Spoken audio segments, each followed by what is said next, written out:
नमस्कार मित्रों, निवा medical YouTube channel में आप सौનું स्वागत है। आज આપણે આ વિડિયોમાં રેસ્પિરેશન એટલે કે શ્વાસોશ્વાસ વિશે માહિતી મેળવશું।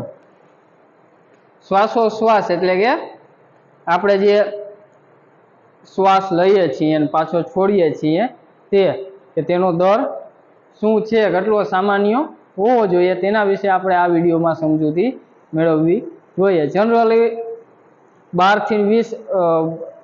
થી 20 જેવો सामान्य 1 मिनिटનો દર આપણે શ્વાસોશ્વાસનો સામાન્ય કહેવાય।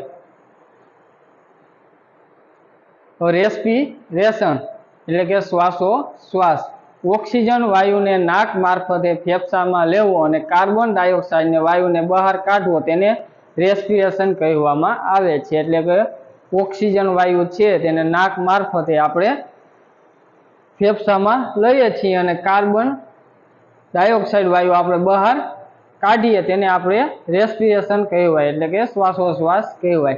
नॉर्मल रेस्पिरेशन ऑटोमेटिक रेग्युलर असर वगरना अने अवाज वगरना होय छे। एटले के जे नॉर्मल श्वासोश्वास छे ते अवाज वगरना होय छे ने जे ऑटोमेटिक रीते चालू होय छे, ऑटोमेटिक होय छे अने एमां अवाज आवतो नथी।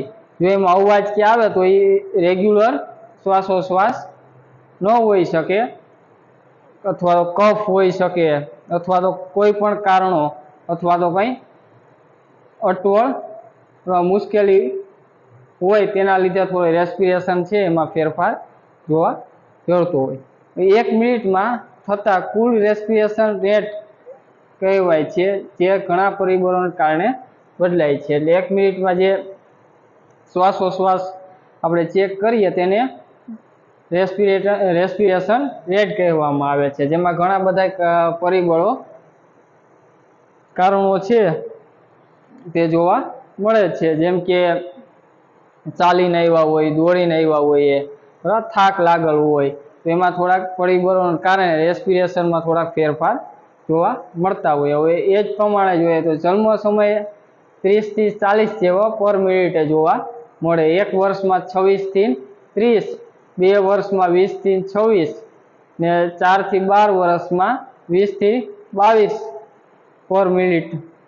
પુખ્ત વયે 18 થી 20 ને વૃદ્ધ માણસમાં 16 થી 18 જેવા શ્વાસોશ્વાસ જોવા મળે છે। હવે પરિબળોમાં જોઈએ તો સેક્સ પુરુષ કરતા સ્ત્રીઓમાં રેસ્પિરેશન રેટ पल्स रेट वधु होय छे। एटले के जे पुरुष करता स्त्री में छे श्वासोश्वास अने पल्स छे ते पण वधारे जोवा मळे छे। इमोशन्स एटले मानसिक चिंता बीक वगैरह में थोड़ा समय माटे रेस्पिरेशन वधारे जोवा मळे छे। एटले मानसिक चिंता होय अथवा तो डर होय त्यारे थोड़ाक समय पूरतो श्वासोश्वासनो दर छे ते वधारे मळे छे। एटमोस्फियर एटले के जे वातावरण छे ते ऊंचाई पर वधु रेस्पिरेशन थाय छे ने कसरत करवाथी पण वधे छे। એટલે ऊंचाई पर वधारे रेस्पिरेशन जोवा मळे छे अने कसरत करवाथी पण ते वधारे जोवा मळतुं होय छे। एक्सटर्नल टेम्परेचर बहारना उष्ण तापमान करता वधारे शरीरनुं गरम राखता O2 ની જરૂરિયાત વધે છે। એટલે કે જે તાપમાન છે તે વધારે હોય તેમાં O2 ની જરૂરિયાત तापमान વધવાથી ઓક્સિજનની જરૂરિયાત વધારે હોય છે તેના લીધે પણ થોડુંક શ્વાસોશ્વાસ છે તેનો દર વધારે જોવા મળે છે। તેનો રેટ 1 ફેરનહીટ ટેમ્પરેચર ને 4 રેસ્પિરેશન હોય છે। એટલે 1/4 એટલે કે 1 ફેરનહીટ ટેમ્પરેચર વધવાથી 4 રેસ્પિરેશન વધી શકે છે। रोग में मोटा भागे रेट वधे छे परंतु सडेशन के व्यसन की स्थिति में घटे छे। रोग के थया होय तो त्यारे ते श्वासोश्वास छे तेनो दर वधी शके छे। रिधम नॉर्मल रेग्युलर होय छे पण व्यक्तिनुं मृत्यु नजीक आवे तो इनरेग्युलर थई जाय छे। रिधम छे ए नॉर्मल रेग्युलर होय छे पण जो मृत्यु नजीक होय तो तेनी इनरेग्युलर थई शके। रेस्पिरेशन गणवाना होय त्यारे दर्दीने जणाव्या सिवाय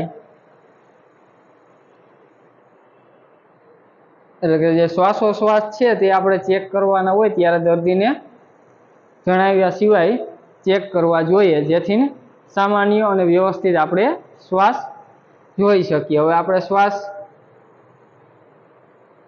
નાક ઓબ્ઝર્વ મૂલ્યાંકન કરી અને આપણે નાક પાછે આપણી ફિંગર રાખી અને શ્વાસોશ્વાસ ચેક કરી શકીએ, અથવા તો જે ચેસ્ટનો ભાગ છે બરાબર તેનું મૂલ્યાંકન કરી અને આપણે શ્વાસ છે તે ચેક કરી શકીએ, અથવા તો ચેસ્ટ પર હાથ રાખીને આપણે જોઈ શકીએ. એવી રીતે આપણે શ્વાસોશ્વાસનો દર છે એ આપણે ચેક કરી શકીએ. તો આજે આપણે આ વિડીયોમાં રેસ્પિરેશન એટલે કે શ્વાસોશ્વાસના દર વિશે માહિતી મેળવી, સાથ સહકાર આપ્યો તે બદલ આપ સૌનો ખૂબ ખૂબ આભાર. જય જય ગરવી ગુજરાત.